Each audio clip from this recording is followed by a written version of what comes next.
Recorded Books and RB Digital present War Cry by Brian McClellan, narrated by Jonathan Todd Ross. The war began before I was born, and for as long as I can remember, someone had been telling us it's almost over. When I was a kid sitting in the factories, using my smaller hands to help put together the engine components of our bombers, the radio crackled peace talks half a world away in Venn. I can still recall the newspapers and their inky headlines when I was a teenager, promising us we were just months away from forcing the enemy's surrender. And now? Now it's their leaflets, dropped by the millions, coating every inch of our bombed-out cities and pitted wildernesses, telling us to give up because defeat is minutes away. On good days, we use the leaflets for toilet paper or to start our cook fires. On bad days, each of us silently considers the offers of amnesty, sees the desperation in the eyes of our friends, and tries to remember the faces of the people we're fighting for back home.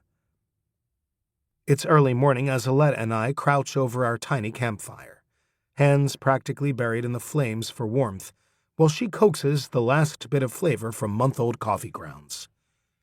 We shelter in the shade of a narrow canyon, cold but safe, and listen to the distant drone of enemy bombers heading toward Bava while the rest of the platoon gets some rest inside the caves we've called home for the last 6 months. Aletta takes her pewter pitcher off the fire and sniffs the contents, giving me a hopeful smile. "It'll be good today," she says. "Coffee hasn't been good for years," I want to respond. I bite my tongue. Aletta is 29, an old woman as far as the war is concerned, and widowed 3 times over.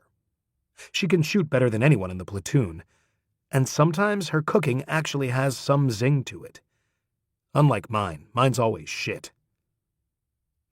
Aletta has earned a little respect.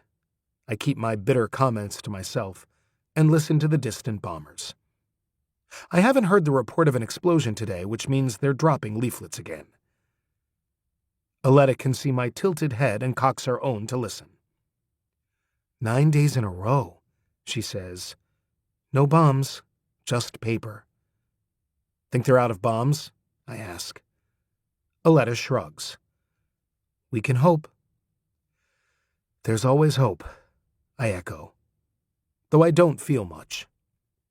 9 days is a long time to go between bombings, especially when the enemy has the upper hand. I wonder what it means. Last month, the radio claimed that the enemy was out of some kind of chemical they use to make their explosives. Who knows?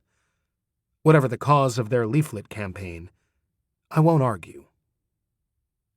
I belong to a tiny platoon of rangers stationed in the Bavare's high plains. We protect a vast stretch of scrubland between Bava in the south and enemy territory in the north. There are 20 of us left. 18, maybe? It's been a while since I bothered to count. We have one radio with a broken antenna.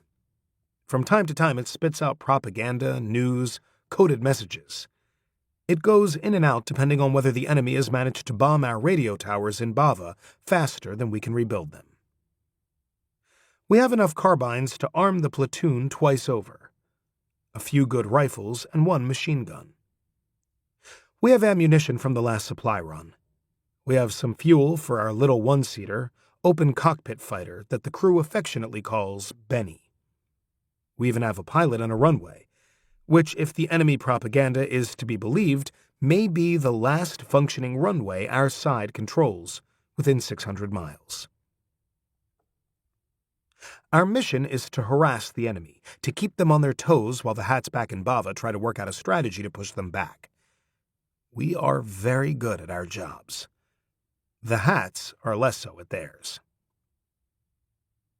My mind is wandering again, and it takes Aletta several moments to get my attention. Tiato, she repeats. Finally, to keep listening to this audiobook, I've left you a link in the description so you can do it, at no cost thanks to Audible's 30-day free trial.